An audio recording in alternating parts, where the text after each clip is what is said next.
vauze vamuvombi vatongodai pavamhanya kungondipa zvemazita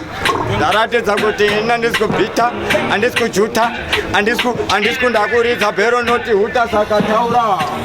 maunongona ndiri kudambura vaiko zvino vanhu vese vakutaura mbedawo yafota vavaura uhato hwamoto wembaura nafake boss vaudze kuti apa hapana los takutomhanya futikani pachibos vaudze sarika roy royce vaudze ngoma dzawanda kupfuura raisi nashumba hapana panchaimba rumba munoona nyangwe ndiri kumba yatsomba vanhu vese yawatsomba munongona vakunyora tsamba wati ani kosi nyangwe musi wekisimusi nongoona ndakuchinja pamabhizimusi iko zvino mbida akuita masaramusi chinobvunza kana uya kuti wati njelele vaudzi avasuka sankapele shona zvese nemandevele vaudzi mbida watovapisa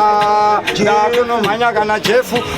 vaudze uyo hambotora befu ende iko zvino hapana ari kurefura refu vaudze iko zvino takunzi mashefu nenembida wato asvika wati Mr. Nice pato nemaspaisi apa pakabikwa raisi aiwa tiri naisi vaudze takumhanya ngoma iko zvino ndadzipedza pavangoti opi ndaragaya rubi paya paingo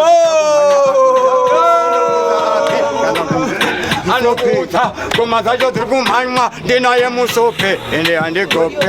vandibope ende havandisope vaudzi daiye pablo takungoti dablo vaudzi ngoma dzacho futi dzakudhabhurwa pana savhesi tawanza tumalangweji hapana kana kumbosunga kunge bhandeji akuzviona ndiri kucheka kunge gabeji acho akumhanya pana divhaini ndiye ari kubhigwa kumaraini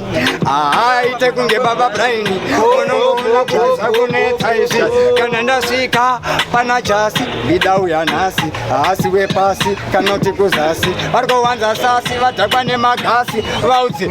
beda ari kupedza vavangoti kregi mari mubhegi apa pane swegi komoti yangu ine mii